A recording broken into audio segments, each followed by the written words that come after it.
Hey guys, welcome back to our channel JR Search. तो guys, जैसे कि हम पिछले वीडियो में आपको बता दें basics of accounts. Basic accounts क्या क्या है, क्या क्या क्या रहता है अकाउंट में, कौन से उसमें हम डिस्कस किया, टाइप डिस्कस किया अकाउंट्स के, कौन से सिंगल सिंगल स्ट्रीम या डबल इंटर स्ट्रीम पे कुछ और थोड़े बहुत हमने डिस्कस किए। सिमिलरली अभी भी हम अकाउंट्स के कुछ टर्म्स के बारे में डिस्कस करना चाह रहे हैं। टर्म्स क्या क्या यूज होते हैं अकाउंट्स में, कैसे कैसे टाइप्स के टर्म्स यूज होते हैं, वो देखते हैं कि कौन से टर्म्स जो इंपॉर्टेंट है उसके सिवा आप अकाउंटिंग नहीं कर सकते, ये टर्म हम चेक करने जाते हैं। तो विदाउट गेट लेट स्टार्ट करते हैं। मैं इस वीडियो सालों से एक बात बता दूं आपको कि ये वीडियो जो ना बहुत बड़ी गई, 30 से 45 मिनट तक गई है। बोलिए इतनी बड़ी वीडियो क्या करेंगे हम देख के, यार बहुत बोर हो जाएगा, घंटा रहेगा। देखो इस बोरिंग वीडियो तो नहीं है, हम ट्राई करें इंटरेस्टिंग बनाने का। नॉर्मल बात नहीं करते हम, सिर्फ आपको बहुत चीज़ें बता रहे थे। और ये जो चीज़ें आपको टर्म्स बताई हैं मैंने, बहुत इंपॉर्टेंट टर्म्स है। आपको अकाउंटिंग में ये टर्म्स हर जगह आने वाले हैं, बहुत बेसिक टर्म्स है। इसमें अकाउंटिंग नहीं कर सकते आप अगर कुछ समझा ही नहीं आपको, तो बहुत इंपॉर्टेंट है। हर एक अकाउंटिंग के आप अकाउंटिंग के जो भी एंट्रीज है आपको सब में आपको ये दिखने वाले हैं। तो ये जरूर देख रहे हैं कि ये बहुत इंपॉर्टेंट चीज़ है आपकी अकाउंटिंग के पॉइंट ऑफ व्यू से। मैं आपको जब आगे आपको अकाउंटिंग करते हो भी सब चीज़ बताने वाला हूँ, पर उसके पहले आपको थोड़ा क्लियर आइडिया चाहिए ना कि ये एक्चुअली है क्या। तो ये भी आप देखिए, पूरा वीडियो देखिए। थोड़ा बहुत अगर आपको कुछ पार्ट है तो स्किप करना, जो इम्पोर्टेंट आपको ना लगे। बट ये पूरी वीडियो बहुत मस्त है, पूरा तरीके से देख लीजिए।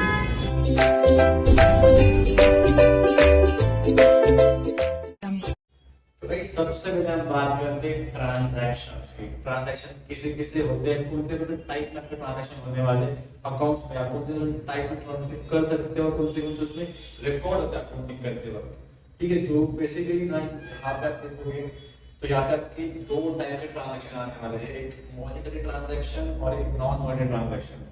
अभी मॉनेटरी ट्रांजैक्शन में इंक्लूड क्या होता है, मॉनेटरी ट्रांजैक्शन में दो टाइप होते हैं। दो टाइप डिस्कस करते हैं। आपको पता है मॉनेटरी ट्रांजैक्शन एक्चुअल में होते हैं। मॉनेटरी मतलब क्या, मनी इंक्लूड। तो सिंपल समझना है, मॉनेटरी मतलब मनी। आपने बहुत बार सुना है मॉनेटरी कहाँ का यूज करते हैं, मतलब वहाँ पे मनी ही शब्द आने वाला है आपका। मतलब कि आप मनी में यूज करते हो या मनी के बेसिस पे आप ट्रांजैक्शन करते हो, ये तो होता है मॉनेटरी ट्रांजैक्शंस। अभी मॉनेटरी ट्रांजैक्शंस के आपके दो कॉन्सेप्ट और सब ट्रांजैक्शंस आते हैं, तो वो है आपके कैश ट्रांजैक्शन और आपके क्रेडिट ट्रांजैक्शंस। अभी बात कर सकते हैं कैश ट्रांजैक्शंस की।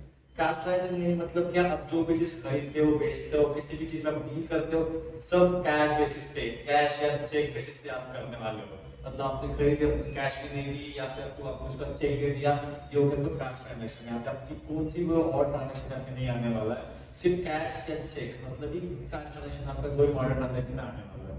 ठीक है, ये तो है कैश ट्रांजैक्शन। अभी सबको दूसरा जो आता है वो क्रेडिट ट्रांजैक्शन, सेकंड जो अपना मॉनेटरी ट्रांजैक्शन में आता है। अभी क्रेडिट ट्रांजैक्शन में होता क्या है, ये भी एक मॉनेटरी मतलब कैश बेसिस पे ही आता है, पर यहाँ पे आप लगेज मतलब वही टाइम पे आप कैश में आप ट्रांजैक्ट नहीं करते हो, उस लगेज आप कैश पे ट्रांजैक्शन नहीं देते हो।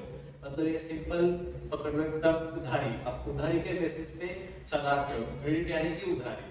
मतलब सपोज फॉर एग्जांपल लेते हैं कि मैंने एक चीज खरीदी, वो बहुत सपोज लाख, 1.5 लाख या 1 करोड़ रुपए जाती है। तो ठीक है, मेरे पास अभी इतनी अमाउंट नहीं है कि मैं लगेज वो चीज पे कर सकूं।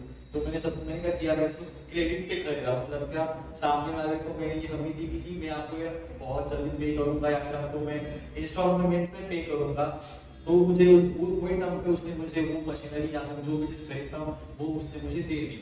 मतलब कि यहाँ पे मैंने उसको वही टाइम पे यार क्विक मैंने उसको कैश नहीं दिया, उसने सिर्फ मुझे क्रेडिट बेसिस पे, यानी कि सपोज अपने ईएमआई पकड़ लो, ईएमआई पे आप खरीदते हो, गाड़ी खरीदे आपने, तो आपको ईएमआई क्रेडिट का मतलब ही क्या, स्टेप बाय स्टेप मनी पैसे पैसे देते हो उसको, डायरेक्ट पैसे वन टाइम जो भी अमाउंट मनी देते हो। सिंपल है, वही क्रेडिट पे खरीदते हो, आपको आप सब कुछ क्रेडिट पे खरीद, आपको उसको एक टाइम बताना होता है। सपोज 1 साल 2 साल की, हाँ मैं 1 साल आपको पूरा पेमेंट दे दूंगा, 2 साल में पूरा पेमेंट दे दूंगा। यही सिंपल चीज आपको क्रेडिट ट्रांजैक्शन में आपको ट्रांसफर करना होता है। सिंपल वही चीज करेंगे, अपने आप फटाफट वो अमाउंट नहीं देते हो, आप टाइम लेते हो, साल 2 साल या फिर आपके जितने मंथ होते हैं वो टाइम तक आप आपका पूरा पेमेंट पे कर देते हो। इसको बोलते हैं क्रेडिट ट्रांजैक्शन। सिंपल आप वापस एक बार समझ लो कि कैश और क्रेडिट में क्या होता है। कैश और कैश ट्रांजैक्शन में आप सिंपली जिस टाइम पे आप खरीदते हो उस टाइम पे अमाउंट पे कर देते हो, आपकी कोई भी क्रेडिट कोई उधारी आपने नहीं लेती। ये तो है कैश ट्रांजैक्शन। अभी second credit transaction. Credit transaction में आप क्या करते हो, आप चीज खरीदते हो पर वही टाइम पे सेम टाइम पे अमाउंट पे नहीं करते, आप टाइम लेते हो, कुछ टाइम के बाद अमाउंट पे करते हो, क्रेडिट पे खरीदते हो, उधारी पे खरीदते हो, इसका मतलब ये। ठीक है दोस्तों, ये तो हो गया मॉनिटरी ट्रांजैक्शन। अभी जो सेकंड ट्रांजैक्शन है वो अपना non monetary transaction. Non monetary transaction मतलब ये क्या, इसमें कोई भी टाइप की कैश ट्रांजैक्शन इंक्लूड नहीं होती या फिर क्रेडिट ट्रांजैक्शन इंक्लूड नहीं होती, मतलब कैश चीज में खेलते हो नहीं हो, आप सिंपल दूसरे कोई भी चीज से ट्रांजैक्शन करते हो। इसका एकदम सिंपल या फिर इसका आपने बता दो, आपका एग्जांपल जो है बार्टर, यहाँ पे आपका बार्टर ट्रांजैक्शन ही है। आपको आप देखोगे बार्टर ट्रांजैक्शन सब टाइप क्या बार्टर ट्रांजैक्शंस, मतलब कि आप बहुत पसंद हो बार्टर करना, सीखी भी होगी आपने बार्टर का मतलब ही क्या है, आप एक चीज के बदले दूसरी चीज देते हो या एक चीज लेते हो तो दूसरी चीज उसको देते हो।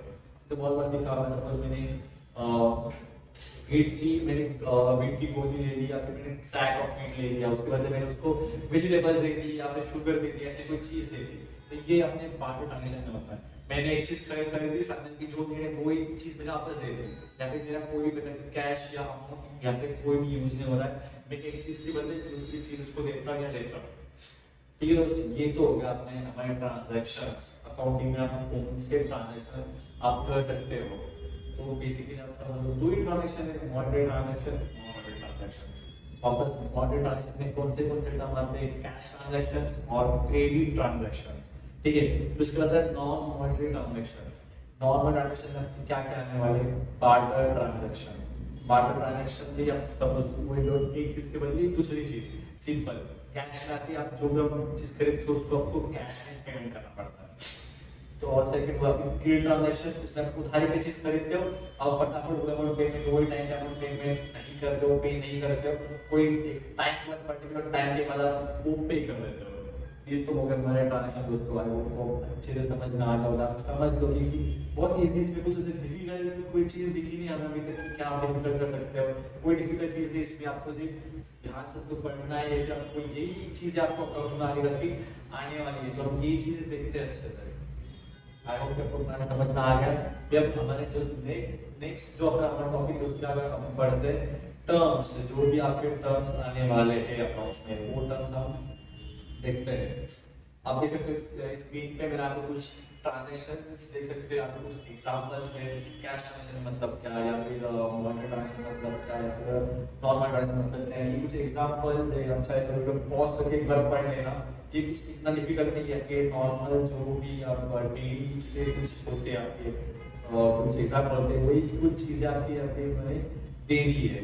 अभी आप यहाँ पे बोलोगे कि यहाँ पे नॉर्मल ट्रांजैक्शन में आपको दिख रहे एंट्री, नरेशन या कुछ, ये जो टर्म है ना मैं आपको ये अभी नहीं बता रहा हूँ, ये जो कुछ टर्म है ना सीखते आपको बताऊंगा, आप बहुत तरह सीख जाएंगे, कुछ डिफिकल्ट नहीं है। एक छोटी सी एक लाइन में आपको बोल दूंगी इसकी में तो आपको पूरी तरीके अच्छे समझ जाएगा। तो अभी आप इससे मत जाओगे कि ये जो हम सब प्रैक्टिस आओगे तब आपको यूजफुल होने वाला, अभी ये चीज आपको यूजफुल नहीं होने वाली है, इसलिए आप यहाँ पे नहीं जाते, इसके आगे जो है वहाँ पे जाते हैं। तो यहाँ पे सबसे पहले कि कैपिटल ड्राइंग्स। अगर आपको एक बात बता रहा हूँ, अगर आपको ये सब चीजें पढ़नी तो ठीक है ना, कि फर्स्ट आपका बेसिक अकाउंट्स का उसको फर्स्ट में आप सबसे पढ़ सकते हो, मैं आपको उसमें से ही बता रहा हूँ जो बजट के बारे में, जो आपको कुछ टर्म्स दे दी है, कुछ चीजें दे दी है, मैं आपको वहाँ से बता रहा हूँ। आपको पढ़ना है तो वहाँ पे जाके पढ़ सकते हैं। अगर आपको अभी फेसबुक पे अवेलेबल नहीं हुई है तो मैं जो आपको वीडियो बता रहा हूँ वहाँ पे आप पॉज कर सकते हो, ये सब चीजें कर सकते हो, या फिर स्क्रीन रिकॉर्डिंग देख लो, वहाँ पे आप देख लो, मैं आपको भेज रहा हूँ, स्क्रीन शेयर कर रहा हूँ, कुछ क्या चेक कर लेने का। ठीक है, तो आप देखते हैं आपको स्क्रीन तक आपको दिख रहा होगा कुछ चीजें, वो है कैपिटल और ड्राइंग्स। सबसे पहले हम बात करते हैं कैपिटल क्या होता है, बहुत लोगों शायद से पता होगा कि कैपिटल क्या होता है। कैपिटल सिंपल, जो भी आप बिजनेस चालू करने के लिए अमाउंट आप इन्वेस्ट करते हो, वो आप जो अमाउंट डालते हो बिजनेस चालू करने के लिए, वो होता है कैपिटल। सिंपल मैं तो पढ़ के बताता हूँ, the total amount invested into business by the owner is called capital. यहाँ पे आपको पता जैसे जो भी चीज आपको बताई, जो भी टोटल अमाउंट आपका बिजनेस पर्सन या फिर जो बिजनेस ओनर है वो इन्वेस्ट करता है बिजनेस में, आप उसको बोलते हो कैपिटल। मतलब ये क्या, आपको बिजनेस चालू करने के लिए कुछ ना कुछ चीजें लग रही है, अगर आप सब कुछ गुड्स में डील करते हो, कुछ नहीं मतलब क्या है, सिंपल कुछ बेचने का चालू करते हो, बेचने के लिए कुछ चालू कर देते हो, आपका बिजनेस होगा कुछ चीजें बेचने का, तो वो बेचने के लिए आप जो चीजें बेच रहे हो वो खरीदने के लिए आपके पास पैसा चाहिए, वो पैसा ही मतलब क्या आप इन्वेस्ट करोगे तो वही आपका आएगा कैपिटल। या फिर आपको ऑफिस जाना है, अगर आप ऑफिस मतलब बिजनेस के लिए आपको ऑफिस की जरूरत है, ऑफिस जाने के बाद आपको पैसा चाहिए, वो भी आप पैसा इन्वेस्ट करके बिजनेस के स्टार्ट में, तो वो आएगा आपकी कैपिटल। तो ये जो टर्म आपको कैपिटल है, तो आप देख सकते हो यहाँ पे जो नीचे जो दिया है capital is equal to asset minus liabilities, ये जो एसेट लायबिलिटीज है हम अभी सीखने वाले ये अगर कमेंट टर्म में आने वाले, तो हम आगे जब देख लेंगे इसका मतलब क्या है कैपिटल एसेट लायबिलिटीज क्या जो मतलब फॉर्मूला है वो देखेंगे अपन। तो अभी जो हमारा बी पॉइंट है, ये जो हमारा बी पॉइंट है वो है ड्राइंग्स। या फिर सिंपली आपको बोलते हैं कि भाई ड्राइंग्स क्या है, जब आप पेंटिंग वेंटिंग निकालते हो वो चीज़ आप बिजनेस पे आप कहाँ से लर्न करवा रहे हो, एक ऐसा नहीं है ड्राइंग्स मतलब कुछ चीजें नहीं है जो पेंट वगैरह करते हो या फिर आप ड्राइंग ड्रॉ करते हो, वो चीजें यहाँ पे बिल्कुल भी आपको नहीं आने वाले। ड्राइंग से बहुत ही अलग था, मैं बहुत ही ज्यादा अलग था, मैं आपने शायद ही पहले ऐसे कोई टर्म सुना होगा ड्राइंग्स करके। तो ड्राइंग्स मतलब ही क्या, आपकी बिजनेस में जो चीज है, बिजनेस की रिलेटेड जो चीज है, वो अगर ओनर के द्वारा खुद के पर्सनल यूज करने के लिए निकाली गई तो हम उसको बोलते हैं ड्राइंग्स। सिंपल, आपको पहले एक चीज इंपॉर्टेंट चीज बताता हूँ, बिजनेस और बिजनेस चलाने वाला पर्सन ये दोनों अलग अलग चीजें हैं, ये दोनों कभी भी एक दूसरे से रिलेटेड नहीं है या कभी भी एक नहीं है, ये दोनों अलग चीजें। बिजनेस खुद एक अलग पर्सन है और जो बिजनेस चला रहा है वो खुद एक अलग पर्सन है। ये हम बात करेंगे, ये चीज आपको एसपी में आने वाली है तो वहां पे समझ सकते हो आराम से। तो अभी इतना जानो कि ये बिजनेस खुद एक अलग पर्सन है और जो बिजनेस चला रहा है वो खुद एक अलग पर्सन है। तो सिंपल मतलब एक एग्जांपल ले लो, दो पर्सन है मेरे पास, अगर मैंने सपोज मैं एक बिजनेस चला रहा पर्सन हूँ और दूसरी जो चीज है वो है मेरी बिजनेस, अगर मैं उससे कोई चीज लेता हूँ, उसकी खुद की चीज जो मैं लेता हूँ मेरे खुद की यूज के लिए, तो वो आ गया ड्राइंग्स। ठीक है, मतलब क्या, अगर मैंने बिजनेस का ओनर हूं, मैंने बिजनेस से एक चीज ली, उसकी खुद की चीज ली, खुद के मेरे खुद की उसके लिए, तो वो आ जाएगा आपका ड्राइंग्स। अभी जो ड्राइंग्स कौन से फॉर्म में आ सकता है वो आप देखेंगे। पहले कैश आ गया, गुड्स आ गया, असेट आ गया, फिर कोई भी चीज है असेट, बात करेंगे असेट क्या है, या फिर बात करें कैश और गुड्स की बात करें। सबसे पहले बहुत सिंपल, मैंने कैश ले ली बिजनेस से, बिजनेस में कोई पर्टिकुलर पड़ी थी, मुझे गरज लगी, मैंने वो बिजनेस से ले ली कैश, तो वो आ जाएगा मेरी ड्राइंग। मतलब ये क्या, मेरे लिए उधारी आ गई, मुझे बिजनेस को वापस पे करनी है, तो ये मेरी उधारी आएगी। उधारी मतलब ड्राइंग्स नहीं है, तो मैं उसी एक एग्जांपल के तौर पर बता रहा हूँ। ड्राइंग्स मतलब क्या, बिजनेस का ओनर अगर बिजनेस में से कोई चीज खुद के पर्सनल यूज के लिए ले रहा है तो उसे हम बोलेंगे ड्राइंग्स। ठीक है, ड्राइंग्स सिंपल टर्म है, आप इतना ये मत करो, इतना कुछ डिफिकल्ट नहीं जाने वाला आपको इसमें। एक एग्जांपल के समझता हूँ आपको, बहुत सारा एग्जांपल। अगर सपोज एक बिजनेसमैन है, उसकी घर पे उसकी बेटी या बेटी की शादी है, उसको पैसे कम पड़ रहे हैं और जो बिजनेस चला रहा है, बिजनेस के साइड में बहुत सारा अमाउंट पड़ा है जो बिजनेस के लिए यूजफुल है, अगर उसने वो अमाउंट ले ली अपने बेटे या बेटी की शादी के लिए, बेटे बेटी की शादी की, तो भाई उसके खुद के घर का मामला पर्सनल है, इसका बिजनेस से कुछ रिलेटेड नहीं है कि भाई बिजनेस की बेटी है, नहीं ना, बिजनेस वाले की बेटी है ना। अगर बिजनेस वाले ने अमाउंट ले ली उसके बेटे या बेटी की शादी के लिए, तो वो जो अमाउंट है वो आपकी ड्राइंग्स मानी जाएगी, ड्राइंग्स ये टर्म मानी जाएगी। ठीक है, तो ये हो गया हमारे ड्राइंग्स क्या चीज है। ड्राइंग्स आई होप समझ में आई गया होगा ड्राइंग्स और कैपिटल क्या चीज है। बहुत ही ज्यादा एक इजी चीज आप देखोगे। हाँ, अगर ड्राइंग्स थोड़ा बहुत हार्ड आ सकते हो, हार्ड ऐसे नहीं है पर आपके लिए नई चीज है, सीख जाओगे, कुछ डिफिकल्ट नहीं है। इसकी एंट्री में करोगे या फिर आप क्या नहीं करोगे, ये हम नेक्स्ट इसमें सीखने वाले हैं। तो भी हम बढ़ते आगे के टॉपिक पे। तो यहाँ पे आप देख सकते हो debtors and creditors. Debtors and creditors basically क्या है हम देखते हैं। सबसे पहले हम जाएंगे क्रेडिटर्स के तौर पे। ठीक है, अभी क्रेडिटर्स मतलब क्या, अगर सपोज मैं बिजनेसमैन हूँ, मुझे बिजनेस चलाना है, अचानक मेरे बिजनेस मंदी पड़ गई, मेरे बिजनेस मंदी आ गई, तो मुझे अमाउंट चाहिए कुछ मेरे बिजनेस चलाने के लिए। ठीक है, तो अगर मैंने किसी से उधारी ले ली मेरे बिजनेस के लिए, अगर मैंने किसी से उधारी ले ली, तो मैंने जिससे उधारी ले ली ना, वो आएगा मेरा क्रेडिटर। मतलब ये क्या, मुझे वो उसको वापस पे करने हैं, मैंने क्रेडिट पे, जैसे मैंने पहले बताया क्रेडिट ट्रांजैक्शंस, उधारी पे ले रहा हूँ, मतलब क्या अपना क्रेडिटर। क्रेडिट पे लो ना तो क्रेडिटर, सिंपल से क्रेडिट पे लो तो अपना क्रेडिटर आता है। या फिर आप सिंपल और एग्जांपल ले लो कि मैंने गुड्स सामने वाले से खरीदे, या अपने सामने से मैंने खरीदी सर्विस ले ली, मैंने एक चीज खरीदी पर वो मुझे पे करने के पैसे नहीं है, पर वो इम्पोर्टेंट है क्योंकि मैं वहां से खरीद रहा हूँ, सामने वाले को बेच रहा हूँ। ये मेरा बिजनेस है, जो गुड्स मुझे चाहिए सामने से खरीद रहा हूँ, बेच रहा हूँ, पर सामने से खरीदने के लिए मेरे पास पैसे नहीं, तो मैं गुड्स लाऊंगा कहाँ से? तो मैं जहाँ से पैसा ले रहा हूँ क्रेडिट पे ले रहा हूँ बेसिकली, मतलब क्या क्रेडिट ट्रांजैक्शन में मैंने आपको एग्जांपल दे दिया, क्रेडिट पे ले रहा हूँ तो क्रेडिट है, मतलब क्रेडिट ट्रांजैक्शन है, अमाउंट पे नहीं कर रहा हूँ मैं, क्रेडिट पे ले रहा हूँ, आगे जाके क्रेडिट पे करूंगा। तो वही जो क्रेडिट अमाउंट है ना जिससे मैं ले रहा हूँ ना, वो हमारा था क्रेडिट। ठीक है, इजी टर्म में समझ जाओ, मतलब क्रेडिट पे ले रहा हूँ उधर के ले रहा हूँ, इससे वो है क्रेडिट, एकदम सिंपल है। तो नेक्स्ट टर्म जो होता है हमारा डेटर। आप जब स्पेलिंग देख सकते हो, स्पेलिंग इसकी DEBTOR, इसको हम डेप्टर नहीं बोलेंगे, यहाँ पे साइलेंट है, इसको प्रोनाउंस करोगे डेटर। ठीक है, तो यहाँ पे डेटर मतलब क्या? यहाँ पे मतलब क्रेडिटर में क्या बोलते हैं, क्रेडिटर में से मैं सामने वाले से उधारी लेता हूँ, डेटर में सेम उल्टा होता है, सामने वाला आपसे उधार लेता है, सामने सपोज सामने वाला मेरे से उधार लेगा उसका बिजनेस चलाने के लिए। ठीक है, तो डेटर मतलब क्या, मुझे मैं उसको पर्टिकुलर अमाउंट देता हूँ, वो मेरे पास वापस अमाउंट आने वाली है कभी ना कभी, तो तीसरे वाले को सामने वाले को बोलेंगे डेटर या फिर डेटर। से क्रेडिटर के लिए क्रेडिट अमाउंट अपन यूज करते हैं, जैसे डेटर के लिए डेट या हम यूज करते हैं, मतलब क्या सामने वाला अपन से पैसे लेके गया वो डेट अमाउंट है। ठीक है, ये तो वो हमारा debtor and creditor, simple credit की उल्टा ही डेटर है, जैसे क्रेडिट का आप सामने उधार लेते हो, डेटर में वही सामने वाला आपसे उधार लेता है। ठीक है, तो अभी चलते हैं बैड डेट्स। बैड डेट्स और डेटर ना बहुत से इस पे बहुत से परसेंटेज पे आप लिंक कर सकते हो। सिंपल मैंने क्या आप देख सकते हो, debtor and bad debts, debtor and bad debts, देखो डेटर एंड डेट्स ये दोनों इक्वल हो रहा है, मैंने आपको बताया था डेट्स। तो मतलब क्या बैड डेट्स मतलब क्या, आपका पैसा डूब गया। सिंपल जो डेटर था मतलब कि जिसको मैंने अमाउंट दी थी, जिसको घर से वो मेरे सामने लेके गया, वो इंसान ने मेरे पैसे डुबा दिए, मतलब वो क्या, वो मुझे पे नहीं कर पा रहा, तो हो गया उसने जो अमाउंट डुबा दी, हो गया हमारे बैड डेट्स।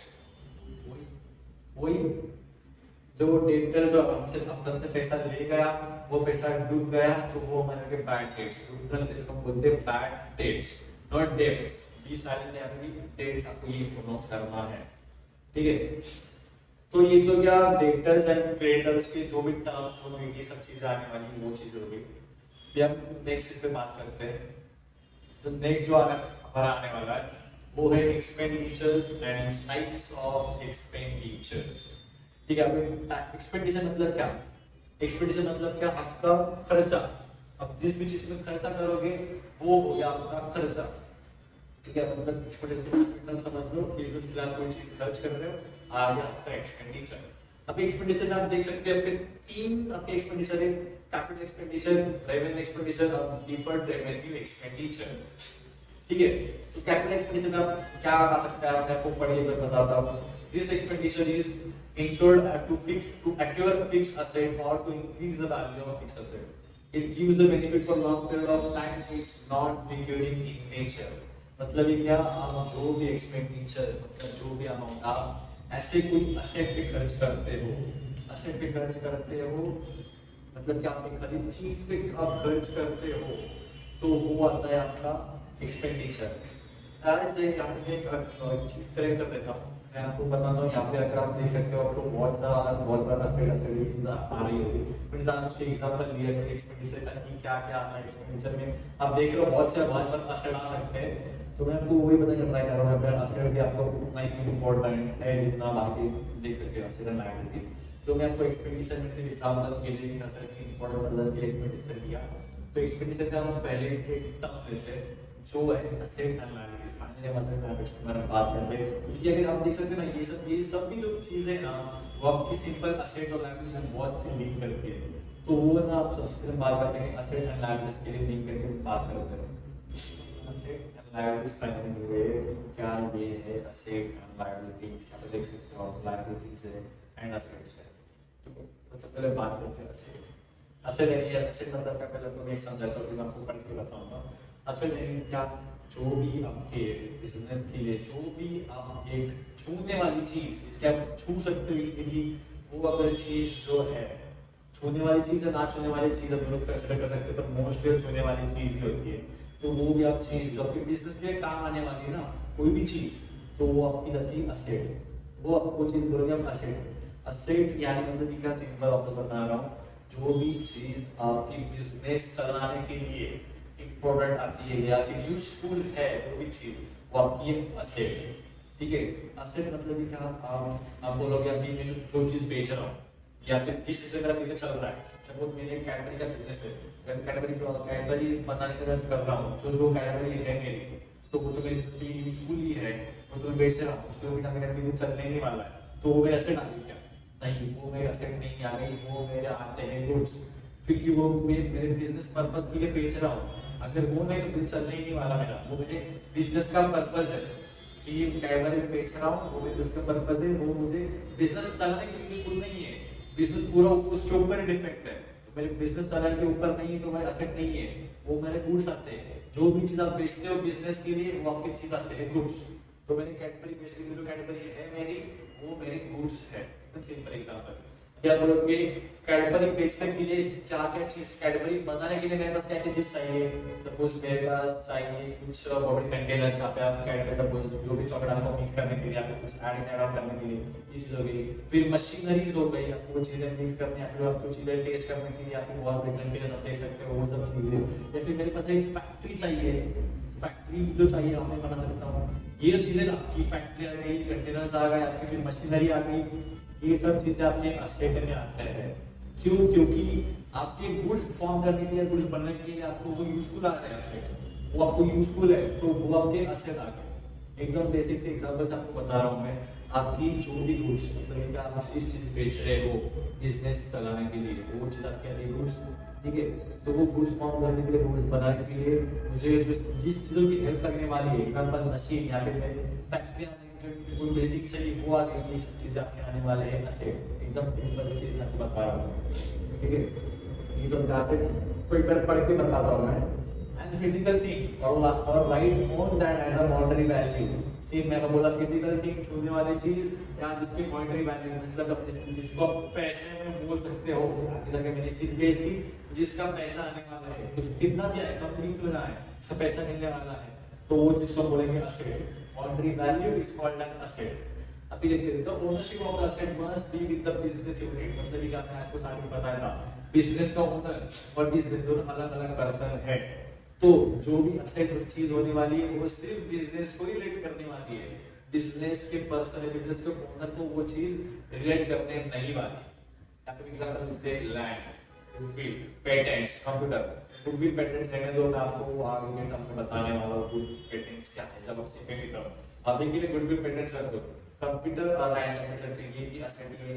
कंप्यूटर कैसे आप काम कर सकते हैं, कंप्यूटर क्रिएटर का जो भी काम होगा, जिससे आपको सर्विस प्रोवाइड करते हो, इंटरनेट प्रोवाइड करते हो। इंटरनेट आप देख सकते हो, इंटरनेट प्रोवाइड कंपनी जितने भी वहाँ पे कंप्यूटर यूज होते हैं, तो आप क्या आगे तो हर चीज को मॉनेटरी वैल्यू है। लैंड, गुडविल पेटेंट्स, कंप्यूटर्स, ये चार जिसको ये मॉनेटरी वैल्यू है। गुडविल कैसे मॉनेटरी वैल्यू है हम डिस्कस नहीं करते, नेक्स्ट टाइम हम डिस्कस करेंगे जब मैं आपको नेक्स्ट दिन सिखाऊंगा तब। ठीक है भाई, ये तो अगर हमारा आशय है। अभी आप बोलोगे टाइप्स ऑफ असेट्स क्या है, फिक्स क्या है, नॉन करंट असेट्स क्या है, करंट असेट्स क्या है, या फिक्टिशियस असेट क्या है, ये जो चीजें वो क्या है। ठीक है, पहले बात करते हैं जो है अपना फिक्स असेट। फिक्स असेट मतलब क्या है, जिसको लॉन्ग टर्म बेनिफिट है बिजनेस के पॉइंट ऑफ व्यू से उस चीज को लॉन्ग टर्म बेनिफिट है, मतलब सालों साल आपको बेनिफिट देने वाली है वो। ठीक है, मतलब ये क्या, सपोज एग्जांपल मैंने प्लांट एंड मशीनरी, प्लांट मतलब पौधा नहीं, प्लांट मतलब मशीनरी, इस पे कॉल पे आता है जब बहुत सारे मशीनरी जाते होता है, वो चीजें है प्लांट। फॉर एग्जांपल आप समझ लो, ठीक है, तो प्लांट एंड मशीनरी ये सब चीजें होगी। या फिर बिल्डिंग भी है, लैंड हो गया, या फिर फिक्स लैंड, एक एग्जांपल में लैंड ये फिक्स असेट नहीं है, आपको बोलता हूं लैंड नहीं आएगा फिक्स असेट में। प्लांट एंड मशीनरी जो भी चीजें वो क्या है fix and asset, fix asset में। तो ये मतलब क्या, अगर आप कुछ भी चीज गुड बनाने के लिए आप यूज करते हो तो आपको मशीनरी की जरूरत पड़ने वाली है। अगर आप बहुत बड़े एक स्टोरेज के लिए आप बनाते हो तो आपके लिए मशीनरी यूजफुल आने वाली है।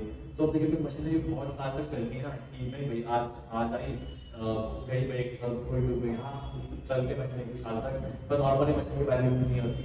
मशीनरी आई कल भूल गई या फिर खराब होने लगे, इतना जरूरी होता है। तो ये लॉन्ग टर्म बेनिफिट करती है, आपके साल से आपको भी चलने वाला है, आपके साल में चलने वाली है। तो यही आ गया आपका प्लांट एंड मशीनरी। जब एक टर्म देखते हो यहाँ पे tangible and intangible, tangible and intangible आप एक टर्म देख सकते हो यहाँ पे। तो वो बोलेंगे वो क्या है, वो चीज क्या है, tangible and intangible. Tangible intangible मतलब क्या है, टैंजिबल मतलब हम छोड़ना, अपने इंटैंजिबल मतलब इसको छोड़ नहीं सकते। ये हम डिस्कस करेंगे आगे चलकर, आपको फिजिकल फिटनेस के बारे में बताऊंगा।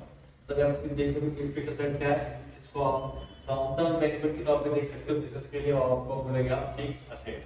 ठीक है, तो बोलेंगे करंट एसेट, करंट मतलब ये क्या, टेम्पररी एसेट। टेम्पररी एसेट में क्या है, asset which are held in the business for the operating year and can be converted into cash very easily for current assets। अभी जो भी आपके assets है जो आपके टेम्पररी है, सिर्फ जिसको आप इजीली कैश के तौर पे कन्वर्ट कर सकते हो इजीली, छोटे मोटी चीज, वो आ गया आपकी करंट एसेट्स। यहाँ पे डेटा जो ऊपर बताया वो एसेट ही है। क्यों, क्योंकि आप उसको पैसा नहीं दिया, कभी ना कभी आपको पैसा आने वाला है ना, डूब तो नहीं, पूरी तरह डूब नहीं जाएगा, हाथ मुश्किल टका डूबता है पर बहुत कम डूबता है ना। तो जो भी आपके आने वाली वैल्यू वो की एसेट ही है, आपकी कंपनी को बेनिफिट करने वाला जो कंपनी आने वाला है, तो आपका आ जाएगा एसेट। डेटर, डेटर डेट जो आपकी अमाउंट है वो आपकी एसेट नहीं है, देने वाला जो है वो आपका एसेट है। सभी का डेटर ही आपकी एसेट है। फिर कैश इन हैंड, सभी का आपके पास जितना अमाउंट पड़ा है वो कैश, वो भी करंट एसेट ही है। फिर आप कैश एट बैंक, बैंक में जो आपका अमाउंट पड़ा है वो भी आपका करंट एसेट ही है। ये स्टॉक, आप स्टॉक में इन्वेस्ट करते हो या स्टॉक में इन्वेस्ट करते हो, वो भी आपका करंट एसेट ही आता है, क्योंकि स्टॉक आप कभी भी बेच सकते हो, कभी भी खरीद सकते हो, इसलिए आपका, इसलिए उसको कैश में कन्वर्ट कर सकते हो, तो आपका आता है स्टॉक ही। ठीक है, ये तो आपका स्टॉक। फिर आपका आता है fictitious asset। fictitious asset मतलब क्या पढ़ते हैं, these assets are not represented by tangible possession of property, they are imaginary assets but do not have any realizable value। For example, deferred revenue expense like advertisement paid for 4 years। ठीक है, अभी ये क्या, आप 50% asset मतलब क्या, आपकी monetary value ना नहीं होगी नॉर्मली, मतलब थोड़ी बहुत होगी, एकदम मिनिमम आपकी होगी, इसको ज्यादा कुछ है नहीं। और ये चीज आपकी कोई टैंजिबल पोजीशन को नहीं या प्रॉपर्टी को नहीं इंडिकेट करती। जैसे आपने ऊपर देखा, बिल्डिंग देखी या फिर इंटरेस्ट देखा, ये सब छूने वाली टैंजिबल चीज है, ये प्रॉपर्टी है, बिल्डिंग हो गई, मशीनरी होगी, ये सब चीजें आपकी बिल्कुल नहीं है, यहाँ वो चीजें नहीं होती। तो यहाँ पे क्या होता है, एसेट मतलब क्या, एक टाइप का आप यहाँ पे वो इन्वेस्टमेंट एक टाइप का बोल सकते हो, not like a investment, type of investment.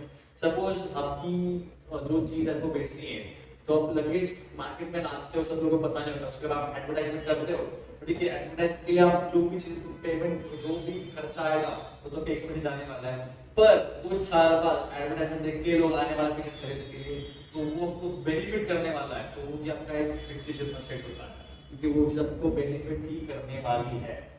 ठीक है, तो क्या हमारा फिक्टिशियस एसेट। तो हम बात करते हैं, प्राइस करते हैं एसेट यानी क्या, एसेट मतलब क्या है, मॉड जिसको मॉनेटरी वैल्यू होती है, फिर जो फिजिकल थिंग होता है उसको हम बोलते हैं एसेट, जिसको आप इजीली मॉनेटरी जैसे मनी खरीद सकते हो, जो बिजनेस के लिए इंपॉर्टेंट है, बिजनेस को हैंडल करने के लिए इंपॉर्टेंट है, आपको बूस्ट फॉर्म करने के लिए इंपॉर्टेंट है, वो सब बिजनेस के लिए जो भी चीज है वो आपका आता है एसेट। उसके अब टाइप्स क्या है, फिक्स एसेट, करंट एसेट्स या फिक्टिशियस एसेट्स। फिर सबसे पहले फिक्स एसेट जो कि अपनी लॉन्ग टर्म बेनिफिट करने वाले बिजनेस को आपका आ गया fix asset. Second current asset, वो आप इजीली कैश में कन्वर्ट कर सकते हो, लॉन्ग टर्म नहीं होती है, शॉर्ट टर्म होती है, like debtors, cash in hand, cash and bank, ये सब चीजें आपकी करंट एसेट। फिक्टिशियस एसेट जैसे मैंने आपको अभी बोला, जो टैंजिबल नहीं होती है, जो प्रॉपर्टी से बिल्कुल इंडिकेट नहीं किया जाता, जो जल्दी पसंद नहीं करते उन चीजों को। सिंपल मैं आपको एग्जांपल एडवर्टाइजमेंट का, अभी आपका खर्चा है पर कुछ साल में आपको बेनिफिट है, तो ये जो आपका आया फिक्टिशियस एसेट, ये तो हो गया एसेट। भाई ऊपर क्लियर हो ही गया, फाइनल का एसेट का बहुत चीज आपका सबसे क्लियर होने वाली है, तो आपका एक बार एसेट क्लियर हो गया। फिर हम जाते हैं लायबिलिटीज पे। लायबिलिटीज मतलब क्या, लायबिलिटीज मतलब यहाँ पे आप बोल सकते हो उधारी। तो उधारी किस टर्म पे वो देखते हैं, amount payable by the business to the other is known as liability. It is debt or amount due from the business to other or benefit received by the business units. Example, loan taken, creditors, bank, overdraft, outstanding expenses, sales या फिर credit amount, asset debtors, bank creditors। अपन business के लिए आप जो amount से लेते हो, जो भी अमाउंट से लेते हो, वो जो अमाउंट है वो आपकी लायबिलिटी है, उधारी है, लोन है, आपके एग्जांपल भी दिया क्रेडिटर्स मैंने आपको ऊपर बताया था, जिससे भी आप उधर आप लेते हो क्रेडिटर। फिर बैंक ओवरड्राफ्ट सभी नहीं समझते हो, बैंक ओवरड्राफ्ट सब लोग को बैंक ओवरड्राफ्ट क्या बताता हूं। आउटस्टैंडिंग एक्सपेंसेस मतलब क्या, सिंपल वही कि मैंने एक चीज मुझे एक्सपेंस करना है, एक चीज है मेरे सपोज मेरा रेंट है, एक चीज के मुझे वो रेंट का मुझे एक्सपेंस पे करना है, तो मैं क्या करूंगा, मैं जितना अमाउंट नहीं मैंने 10,000 का रेंट है, मैंने 8,000 दे दिए, तो 2,000 मेरे 2,000 जो मेरे रेंट के बचते ना वो है मेरा आउटस्टैंडिंग एक्सपेंसेस। मतलब क्या, वो आगे जाके पे करने वाला कंसेप्ट अगर क्लियर कर दो। अभी जितना समझ आप थोड़ा समझ लो, आगे वापस बताने वाला हूँ। सिंपल एक अमाउंट मुझे पे करनी है, 10,000 की मेरा रेंट है, सब कुछ एग्जांपल में मुझे पे करना है, मैंने 8,000 पे किया, 200 पे करने बाकी है, तो उसको वो जो अमाउंट है उसको हम बोलेंगे आउटस्टैंडिंग एक्सपेंसेस। ठीक है, तो मैं आगे पे करूंगा ये चीज। बैंक ओवरड्राफ्ट मतलब क्या है, ये पूरी तरह बिजनेस से रिलेटेड है, मैं आपको भी नहीं बताऊंगा बैंक ओवरड्राफ्ट को, और बैंक में आपको इसमें सीखने वाला है, तो भी जानने की इतनी खासी जरूरत नहीं है। तो सिंपल आप सबसे में लायबिलिटीज क्या है, ठीक है। तो लायबिलिटीज मतलब क्या, आपकी उधारी आप एक खाते पर्सन से बिजनेस के लिए आप अमाउंट लेते हो। सेम अगर आप बिजनेस के लिए अमाउंट लेते हो ना, तो बिजनेस ओनर की लायबिलिटीज नहीं आती है, वो बिजनेस की लायबिलिटीज आती है। एक ये बहुत इंपॉर्टेंट चीज है, अगर आपने इसमें गोलमाल कर दिया आपका पूरा अकाउंटिंग गोलमाल होने वाला है। ठीक है, तो वही सिंपल चीज बता रहा हूँ, बिजनेस के लिए आप लेते हो अमाउंट लेने वाला ओनर ही होने वाला है, तो वो बिजनेस के लिए अमाउंट ले रहा है ना, खुद के पर्सनल के लिए अमाउंट नहीं ले रहा है, तो बिजनेस के लिए लायबिलिटी है। अगर आप सामने से अमाउंट लेके उधारी पे, तो बिजनेस की लायबिलिटी आपको टाइम से लोन क्यों ना ले लो, ऐसे से पैसा क्यों ना ले लो, तो बिजनेस की लायबिलिटी आने वाली है, आपको पे करनी है बाद में। ठीक है, फिर तो लायबिलिटीज। अभी टाइप्स ऑफ लायबिलिटीज क्या है, हम इसके बारे में बात करेंगे। अब लायबिलिटीज जो है हमारे सबसे पहले आएगी फिक्स्ड लायबिलिटीज। फिक्स्ड लायबिलिटी मतलब क्या, लॉन्ग टर्म लायबिलिटी, मतलब सपोज आपको कैपिटल रेज करना है, आपके पास कैपिटल रेज के लिए पैसा नहीं है, कैपिटल के लिए पैसा नहीं आपके पास, आपने ले लिया लोन बैंक से या क्रेडिट से, कुछ ले लिया कैपिटल क्रेडिट से, तो कैपिटल आपका जनरेट हो गया ना अपने लोन लेने के बाद, फिर कैपिटल जनरेट के लिए आपने ली ना, वो अभी आपकी फिक्स्ड लायबिलिटीज मतलब लॉन्ग टर्म है, आपको इसके लिए बहुत टाइम तक आपके जाने वाला है, इसलिए वो जो भी आपके आने वाले लॉन्ग टर्म लायबिलिटीज। ठीक है, फिर बात करें करंट लायबिलिटीज की। करंट लायबिलिटीज मतलब शॉर्ट टर्म लायबिलिटीज, जो कि आप एक साल के आसपास आप पे कर दोगे, उसको फटाफट पे कर दोगे एक साल के अंदर ही अंदर, वो आपकी करंट लायबिलिटीज। उसमें आपका क्या आता है, क्रेडिटर्स आ गया, इस लेवल ध्यान में देकर बहुत आगे कैसे जाएंगे आप। अभी सब क्रेडिटर्स देखो, क्रेडिटर्स में क्या है, क्रेडिटर्स में क्या है, छोटी मोटा लोन, छोटा मोटा आप लेते हैं पैसा, सपोज में कुछ खरीदने के लिए पैसा नहीं, छोटा मोटा मैंने पैसा ले लिया, उसके बाद उसको ले लिया, तो वो भी आपको 10 साल 20 साल में नहीं माना आपको वापस पे करने के लिए या रीपे करने के लिए लेगा, एक साल का 2 साल लेगा, तो हमारा हो गया शॉर्ट टर्म है। ठीक है, किससे शॉर्ट टर्म है ना, तो मैं शॉर्ट टर्म लायबिलिटीज आने वाली है, शॉर्ट टर्म की उधारी आ गई हमारी शॉर्ट टर्म उधारी। ठीक है, आप देखोगे आप क्या network of owner equity capital, इस चीज में मत जाओ, ये चीज आपको अपनी इंपॉर्टेंट नहीं है, चलिए इंपॉर्टेंट आएगी तब मैं आपको बताऊंगा। ठीक है दोस्तों, ये तो हमारे कुछ टर्म्स आ गए, जैसे असेट लायबिलिटीज एंड कोई फिर आपका आ गया डेटर्स आ गया, क्रेडिटर्स आ गया, बैड डेट्स आ गया, ये सब चीजें आ गई। ये तो हमारा एक छोटा सा पार्ट का टर्म था, कोई छोटा और टर्म है।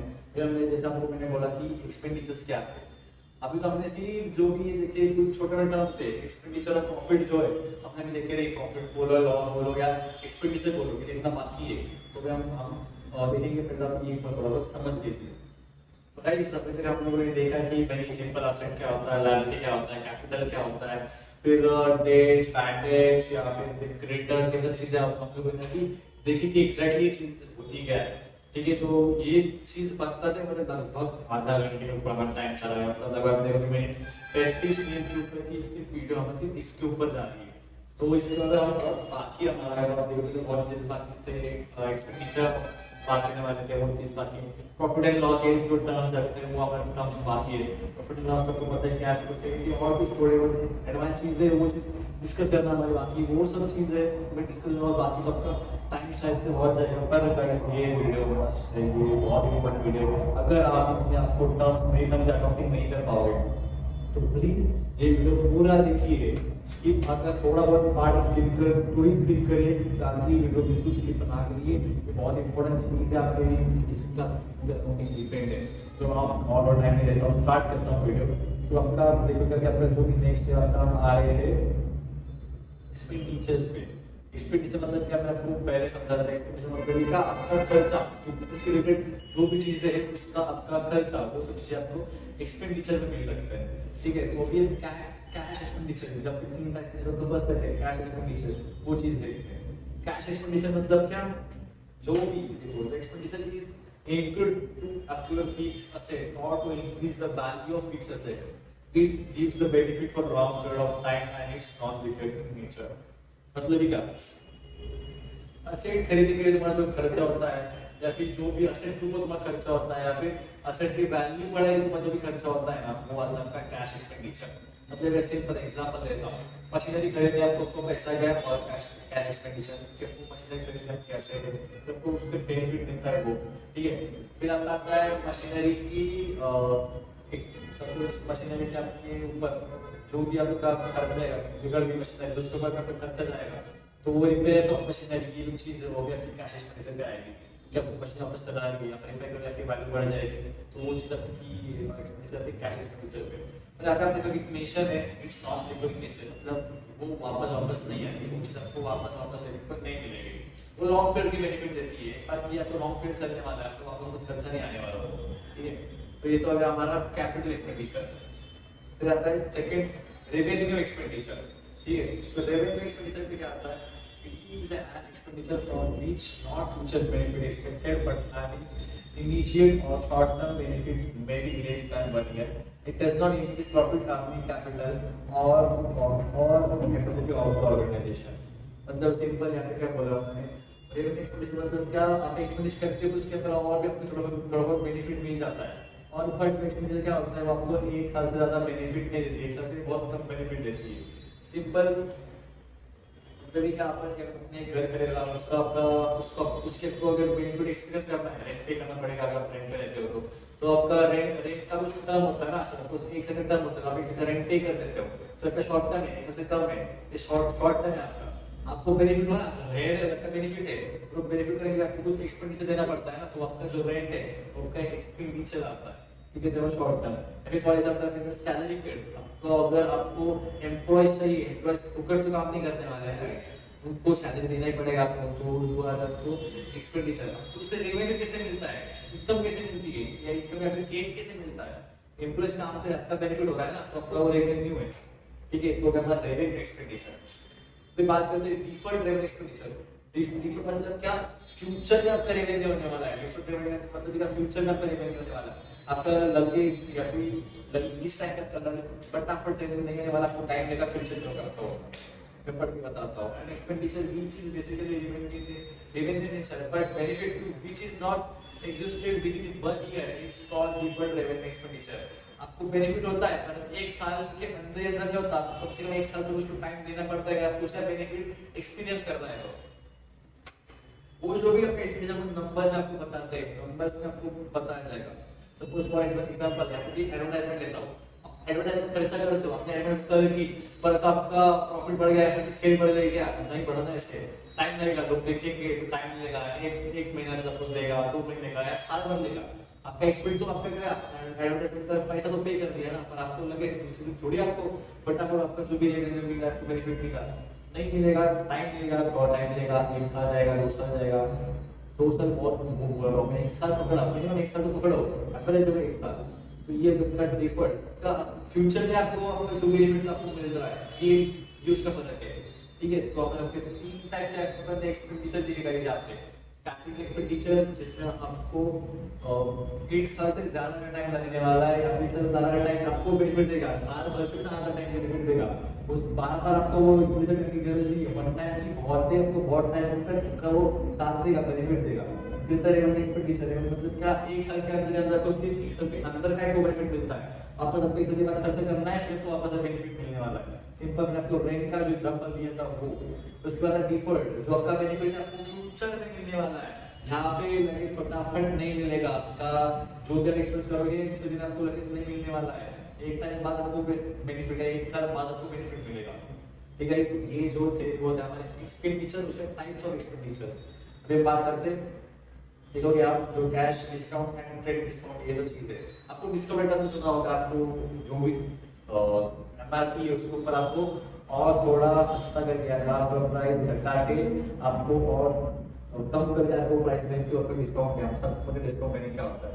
मैं बोलते ट्रेड डिस्काउंट और कैश डिस्काउंट क्या है। कैश डिस्काउंट को सबको थोड़ा पता होगा, पर ट्रेड डिस्काउंट क्या है। सब लीस्ट प्राइस मतलब क्या, जो प्राइस के साथ गुड्स बेचता है ना, जो इम्पोर्टेंट प्राइस। सपोज अपन गए शॉप पे, कपड़े का शॉप पानी के वहाँ पे करते हैं एक्चुअली, इसमें मैं कपड़े की शॉप ले रहा हूँ, कपड़े के शॉप पे का या फिर सपोज सबसे बेस्ट एग्जांपल कपड़ों की सेल लगी है, तो आप सेल पे जाते हो, वहाँ पे आपको लगता है 5% डिस्काउंट, एमआरपी 399, उसके एमआरपी एक्चुअली 5%, सपोज उसकी होगी 300, उसकी जो भी प्राइस होगी उसके ऊपर सपोज एक 300 प्राइस है, उसका ऊपर उन्होंने दिया 5% डिस्काउंट। 5% डिस्काउंट मतलब क्या, सपोज उसका हो गया 5% ये ले लो, या फिर आप पकड़ो 50% डिस्काउंट पकड़ते हैं, 50% डिस्काउंट मतलब क्या 150 रुपीज है, तो वो आपको अमाउंट में बताएगा 150 रुपीज और 5% डिस्काउंट, ये आपको दोनों बताएगा। और एक्चुअल प्राइस उस कपड़े की थी 300, पर आफ्टर 50% डिस्काउंट उसकी प्राइस रहेगी 150 रुपीज। तो आपकी क्या है कि एक्चुअली उसकी लीस्ट प्राइस, जो लीस्ट प्राइस है वो थी 300 रुपीज, तो उसके बाद जो 5% डिस्काउंट लगा के आपको कितने बेच रहा है डायरेक्टली, वो 150 बेच रहा है, तो आपको डायरेक्टली 150 बेच रहा है, उसके बाद बार्गेनिंग नहीं कर रहे हो। उसने बोला 50% डिस्काउंट की इतना 150 में लेके जाओगे, क्योंकि 300 प्राइस है 50% डिस्काउंट का 150 में लेके जाओ, तो बार्गेनिंग की जरूरत नहीं है। तो जो लीस्ट प्राइस 300 थी ना, उसके ऊपर आपको परसेंटेज कितना मिला डिस्काउंट का 50%, तो वो जो 50% है ना गाइस, वो है आपका ट्रेड डिस्काउंट। ठीक है, जो खुद ब खुद आपको सेलर दे देता है, आपको खुद से मांगने की जरूरत नहीं होती। ट्रेडर ट्रेड पे आपको खुद ब खुद मिल जाता है, खुद आपका वो डिस्काउंट ऑटोमेटिक आपको मिल जाता है। परचेज पे आप देते हो या सेल्स पे देते हो, पर इस पे लेके हो सेल्स पे आपको डिस्काउंट दे देते हो। सिंपल एग्जांपल मैंने आपको बताया 300 की जो ड्रेस थी 50% पहले से वो सेल पे था, इसलिए 50% पहले से डिस्काउंट दे दिया था, आपने बार्गेनिंग नहीं की, खुद का खुद दे दिया। 150 रुपए आपकी जो आई प्राइस आई, तो 150 रुपए जो है आपकी आफ्टर इंप्लीमेंटिंग 50% डिस्काउंट है, वो आपकी प्राइस है। ठीक है, तो 50% जो भी है वो आपकी ट्रेड डिस्काउंट की जो ट्रेड परसेंटेज है। तो ये क्यों करते हैं ये लोग क्यों करते हैं? आपको सपोज बिजनेस के लिए बताओ और सेल के इसके लिए बताओ, बिजनेस का क्यों करते हैं? आपका जल्दी पेमेंट वो पास हो गए, इसलिए फटाफट उनको ट्रेड डिस्काउंट देते हैं, उनकी तरफ से ट्रेड डिस्काउंट देते हैं। तो ये था हमारा ट्रेड डिस्काउंट। एक बार आप वीडियो पॉज करके बड़े पढ़ लीजिए चीज, अगर आपको पूरे तो हाथ से पढ़िए फिर ट्रेड डिस्काउंट। मैं आपको सिंपल एग्जांपल देता हूं, सेल का जो मैं एग्जांपल दिया उससे एक बार समझ लो। ठीक है, तो अब बात करें कैश डिस्काउंट। कैश डिस्काउंट कब लगता है? After trade discount. अगर ट्रेड डिस्काउंट लग रहा हो उसके बाद कैश डिस्काउंट लगता है, वैसे बोला हो। अगर ट्रेड डिस्काउंट नहीं दिया डायरेक्ट कैश डिस्काउंट लगा देना, अगर ट्रेड डिस्काउंट दिया उसके बाद ही कैश डिस्काउंट लगता है। वो भी कैसे करें? तो सिंपल वो एग्जांपल लेता हूं वापस। 300 रुपए की चीज थी, 50% का ट्रेड डिस्काउंट था, आफ्टर उसकी वैल्यू थी 150 रुपीस। तो 150 रुपीस पे आप वापस बार्गेनिंग करते हो, मेरे को और थोड़ा डिस्काउंट चाहिए, 25 रुपए का और डिस्काउंट चाहिए। तो 25 रुपए का आप जो डिस्काउंट मांग रहे हो ना गाइस, आफ्टर जो आपकी ट्रेड डिस्काउंट की बात की प्राइस जो आती है, वो आपकी जो डिस्काउंट मांगोगे आप, वो आपका कैश डिस्काउंट। ट्रेड डिस्काउंट के बाद की जो है आपकी अमाउंट 150 थी, 300 का आपका लगा, 50% का ट्रेड डिस्काउंट लगा। वो खुद बस सेलर ने दे दिया, जो पहले से था इसलिए आपने नहीं मांगा, खुद सेलर दे देता है। इसका अमाउंट है 150 रुपीस, पर 150 पे आप वापस डिस्काउंट मांग रहे हो 50 रुपए का, तो आप जो डिस्काउंट मांग रहे हो ना 50 रुपए का, वो आएगा आपका कैश डिस्काउंट। यहाँ पे आप कैश डिस्काउंट बाद में लगाओगे, किसके बाद लगाओगे? ट्रेड डिस्काउंट के बाद में लगाओगे। यहाँ पे आप सिंपली आपको 150 रुपीस के बाद में कैश डिस्काउंट देना है। आपको लिख के एक बार समझा रहा हूँ। सपोज ये 300 रुपए की अपनी ड्रेस थी, अगर आप भी कंफ्यूजन एक बार देख लो, ये थी हमारी लीस्ट प्राइस, मतलब क्या स्टार्टिंग प्राइस, जो भी आपने को सेलर बेच रहा है। ठीक है, ये लीस्ट प्राइस।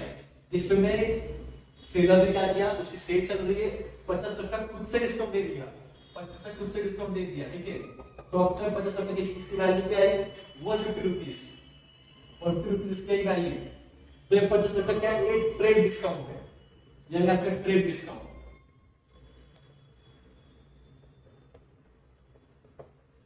ये क्या आ गई उसकी वैल्यू, ट्रेड डिस्काउंट डिडक्ट करने के बाद क्या आ गया आपकी ये वैल्यू, इसका फ्री हो गए। पर आपको और डिस्काउंट चाहिए, आपने उसके पास से और डिस्काउंट मारा कि बैंक लिस्ट पे 50 रुपए को और डिस्काउंट दे देना। तो क्या करेगा? सपोज 50 रुपए डिस्काउंट कर दिया, मतलब मेरे 150 माइनस 50 जो भी आता है, कितनी आती है वैल्यू? 100 आती है। तो 100 रुपीज है ये आपकी आएगी परचेसिंग वैल्यू, इसमें आप एक्चुअली परचेस करते हो, और जो भी आपकी जो 50 रुपए का आपने डिस्काउंट मांगा ये बाद का, वो आएगा आपका कैश डिस्काउंट। समझ लो एक बार, ये भी इंपॉर्टेंट है कि कब कैसे करना, कौन सा डिस्काउंट देगी, बहुत इंपॉर्टेंट चीज है कि आपकी कौन सी क्या क्या आता है। सबसे पहले लिस्ट प्राइस, फिर खुद का खुद जो सेलर करेगा वो आपका कैश डिस्काउंट है, फिर उसके बाद ये जो आपका आता है 150, ये आपके आएगी ट्रेड के बाद की जो अमाउंट है वो, फिर वो जो आएगा, फिर जब की 100 जो है वो आपकी कब की अमाउंट है, जब आप कैश डिस्काउंट खुद मांगते हो आप उस सेलर से, तो वो आएगा आपका कैश डिस्काउंट। तो ये जो है वो हमारे डिस्काउंट के टाइप्स है, ये trade discount, cash discount. Cash discount सिर्फ कैश पे देते हैं, कैश डिस्काउंट मतलब सिर्फ कैश पे। क्रेडिट पे आपको, क्रेडिट परचेस पे आपको कैश डिस्काउंट नहीं मिलता, आपको सिर्फ बैंक का अगर ट्रांजैक्शन कर रहे हो आप या फिर कैश से कर रहे हो तो भी ही आपको सिर्फ कैश डिस्काउंट मिलेगा, क्रेडिट को कैश डिस्काउंट नहीं मिलता। अगर आप पैसा डायरेक्ट पे कर रहे हो कोई डिस्काउंट है, वरना डिस्काउंट बिल्कुल नहीं आएगा अगर क्रेडिट पे खरीद रहे हो तो।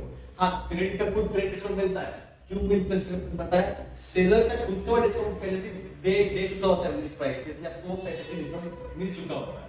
तो ये बहुत इंपॉर्टेंट कांसेप्ट है, आप एक बार देख लो अच्छे से। तो ये तो हो गया हमारा कैश डिस्काउंट। उसके बाद जो सबसे इंपॉर्टेंट कांसेप्ट है कि प्रॉफिट एंड लॉस की कांसेप्ट है या फिर सॉल्वेंट इंस्टॉलमेंट कांसेप्ट है। देखो सॉल्वेंट इंस्टॉलमेंट कांसेप्ट है ना, मैं आपको अभी नहीं बताता हूं सॉल्वेंट इंस्टॉलमेंट से जब आप सीखेंगे ना, अभी तो आप अपनी तरह सीखेंगे ना, तब आप सॉल्वेंट और इंस्टॉलमेंट लेना है, सॉल्वेंट इंस्टॉलमेंट अभी आप समझेंगे इतना ये मत करो, थोड़ा आगे की स्टेप है। तो सॉल्वेंट इंस्टॉलमेंट करने वाला हूं, ये सॉल्वेंट और इंस्टॉलमेंट हमारे डेटर से रिलेटेड है, आपको बता रहा हूं उसमें हम बढ़ते आगे। ट्रेडिंग का सब कंप्यूटर कर सके आप अभी मैं देखो इतना इंपॉर्टेंट नहीं है। सेकंड चीज है हमारी profit and loss. Profit and loss मतलब प्रॉफिट मतलब क्या, आप जो भी चीज खरीदते हो उसके ज्यादा अमाउंट पे अगर आप बेचते हो, फिर आपकी जो बची हुई अमाउंट है, ज्यादा अमाउंट जितने की ज्यादा अमाउंट है ना, वो अमाउंट की प्रॉफिट है, वो सबको पता है। मैं 50 की खरीद रहा हूँ और 100 में बेच रहा हूँ तो 50 मेरा प्रॉफिट है, या 20 की खरीद रहा हूँ 30 में बेच रहा हूँ 10 रुपए मेरा प्रॉफिट है। क्यों 20 की भी खरीद रहा हूँ ना, तो मेरा जितने में खरीद रहा हूँ उतनी वैल्यू मुझे बाद में साइड में रखनी पड़ेगी, मुझे वापस खरीद होगा तो प्रॉफिट मतलब सेट कर दूंगा, इसलिए मैं थोड़ा ज्यादा पे बेचता हूँ। देख सिंपल बताया, ये goods are sold for 15,000 and all expenses during the period amounted to 30,000, profit is 50,000 and 20,000। मतलब क्या, गुड्स 50,000 में बेचे तो उसका जो भी खर्च था 30,000 था, तो भाई बचता कितना है 20,000 का प्रॉफिट है। इसका उल्टा ही जो है वो है लॉस। लॉस मतलब क्या, जितने भी मैं प्रॉफिट जितना भी मैं बेच रहा हूँ उससे ज्यादा मेरा एक्सपेंस हो रहा है, तो जितना ज्यादा एक्सपेंस हो रहा है वो लॉस है। सिंपल है, 50 का मेरा गुड्स सोल्ड हुआ, 60,000 का एक्सपेंस क्या है मेरा, तो मेरा लॉस कितने का 10,000 का है, ठीक है। प्रॉफिट में बहुत इजी कंसेप्ट है, इसमें मेरा माइंड नहीं करता हूं। नेक्स्ट है इनकम। बोला कि इनकम प्रॉफिट में डिफरेंस क्या है। बिजनेस ट्रांजैक्शन के द्वारा आपने कोई जो भी इनकम मिलती है ना, गुड्स सोल्ड करके जो आपको इनकम मिलती है वो अपनी प्रॉफिट आती है, पर अदर चीज जो आपको जो इनकम मिलती है साइड बाय साइड वो जो होती है आपकी इनकम बनेगी। फॉर एग्जांपल एक तो पैसे दे देते हो, फिर उसके ऊपर आप पैसे ऐसे तो नॉर्मल पे लोगे, उसका इंटरेस्ट चार्ज करोगे, फिर जो इंटरेस्ट की जो अमाउंट है ना वो आपका आएगा इनकम। आप गुड्स में तो उसको पैसे चार्ज नहीं करते हो ना, आप एक पर्टिकुलर अमाउंट उसको पैसे चार्ज कर रहे हो, तो जो इंटरेस्ट चार्ज हो रहा है आपका वो भी इंटरेस्ट आपको आएगा इनकम में। सिंपल एकदम ध्यान से, ये इनकम मतलब गुड्स सोल्ड करके जो अमाउंट आता है वो इनकम नहीं होता, वो आपका आता है प्रॉफिट। इनकम मतलब क्या, आप सामने से कमीशन लेते हो तो आपका आता है इनकम, इंटरेस्ट लेते हो तो आपका आता है इनकम, ये तो आपकी इनकम। अब रेवेन्यू मतलब क्या है, रेवेन्यू भी एक टाइप का इनकम ही है, पर वो क्या होता है, वो अपने अलग फॉर्म में होता है। मतलब देखो, it is the income that a business has from its normal business activities usually from the sale of goods and service to customer. अभी रेवेन्यू प्रॉफिट लगभग से है, प्रॉफिट का मतलब टाइम में साल के बाद टैली करते हैं। मैं रेवेन्यू का टैली करेंगे, मैंने गुड्स बेचा 10,000 का गुड्स बेचा मैंने, मतलब उसको मुझे प्रॉफिट आया 5,000 का प्रॉफिट है मेरा, तो टोटल अमाउंट में 15,000 थी। 10,000 के मैंने खरीदे गुड्स, बेचे 15,000 के, 5,000 मेरा रेवेन्यू आता है वो गुड्स पे। पर वही जब मैं हर महीने 15,000 गुड्स बेचूंगा तो साल भर में जितना मेरा आएगा वो आएगा मेरा प्रॉफिट। तो ये difference between revenue and profit लगभग वो सेम है, पर उसका रेवेन्यू और प्रॉफिट का पीरियड अलग अलग है। ठीक है, तो दोस्तों ये था हमारा प्रॉफिट एंड लॉस का जो था, ये सब चीजें थी। जब हमने देखा कि एक्सपेंडिचर क्या होता है, ये सब चीजें। वीडियो बहुत बड़ा गया गाइस, मैं मानता हूँ, पर लेकिन इतनी चीज इंपॉर्टेंट है जितनी कि आपका बाकी चीजें इंपॉर्टेंट है। अगर ठीक नहीं सीखोगे तो आप अकाउंट्स क्या ही करने वाले हो। तो ये चीज भी बहुत मस्त है, ये सीखो। वीडियो बड़ा है पर देखो यार, इतना आई डोंट थिंक ये बहुत बोरिंग है, कि ज़्यादा बोरिंग चाह रहा है। तो प्लीज़ ये वीडियो एक बार देखो, बहुत इंपॉर्टेंट आया है, वीडियो बहुत मस्त है। प्लीज़ देखो कि ये हमारा फायदा कि आपको पूरा बेसिक कंसेप्ट अकाउंटिंग के साथ स्टार्ट करने से पहले बहुत ही ज़्यादा इंपॉर्टेंट चीज़ है आपकी बेसिक कंसेप्ट पता ही जाए। जैसे हमने ये बताया, ये कंसेप्ट आखिर में होती है, किसी होती है। तो अगर आपकी वीडियो बहुत अच्छी लगी तो प्लीज़ लाइक करिए। अगर आपको कुछ और बताना है, कुछ और सजेस्ट करना है, प्लीज़ कमेंट कीजिए और चैनल को मस्ट सब्सक्राइब कीजिए। मैं आपको हमारे इंस्टाग्राम अकाउंट का भी आपको बता रहा हूँ, सब चीज़ आपको बता रहा हूँ। अगर आपको पर्सनली कुछ मैसेज करना है तो हमारे इंस्टाग्राम अकाउंट पे भी आप जा सकते हो। उस चीज़ पे जाओ, आप उस पे जाओ, कुछ तो मिलेगा। फिर आप डिस्कॉर्ड पे जा सकते हो, वो भी हमने आपको एक फैसिलिटी दे रहे हैं हम लोग। आप वहाँ पे जाओ, वहाँ पे भी आप देखिए, कुछ कमेंट करना, वहाँ पे कमेंट करा, यूट्यूब पे कमेंट कर ही सकते हो। पर आपको कुछ पर्सन बताया, पर्सन कुछ ओपिनियन चाहिए, कुछ हमारा सजेशन चाहिए, तो वहाँ पे प्लीज़ हमें मैसेज कर दीजिए, हम आपको रिप्लाई करेंगे। तो हमारे देख सकते हैं, बोलिए रहे। तो प्लीज़ इसको लाइक और शेयर और सब्सक्राइब जरूर कीजिए। Thank you.